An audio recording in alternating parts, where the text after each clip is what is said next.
একসময় এক বনে থাকতো অনেকগুলো পায়রা। তারপর সর্বদাই একসঙ্গে দল বেঁধে থাকতো। তাদের ছিল একজন দলপতি এবং সবসময় তারা তারই কথা মেনে চলতো। একদিন তারা খাবারের খোঁজে বেরিয়ে পড়ল। কিছুক্ষণ এখানে ওখানে খোঁজাখুঁজির পর এক জায়গায় দেখলো কিছু শস্য ছড়ানো আছে। এক শিকারী পায়রা ধরার জন্য সেখানে একটা ফাঁদ পেতে রেখেছিল।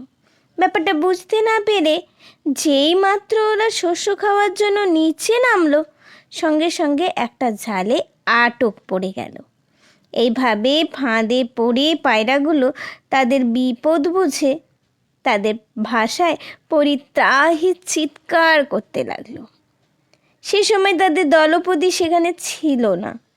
কিছু দূর থেকে তাদের ভয়ার্ত চিৎকার শুনে দ্রুত গতিতে উড়তে উড়তে সেখানে এসে উপস্থিত হলো এবং তাদের বিপদের কথা বুঝতে পেরে সে তাদের স্বাভাবিক বুদ্ধি না হারিয়ে স্থির থাকার উপদেশ দিল।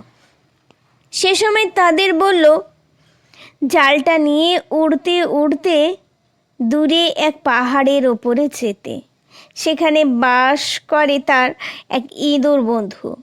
পায়রা তাদের দলপতির উপদেশ মতো জাল সমেত উড়তে উড়তে তাকে অনুসরণ করলো এবং কিছুক্ষণের মধ্যে তাদের এসে পড়লো সেই পাহাড়ের ওপর।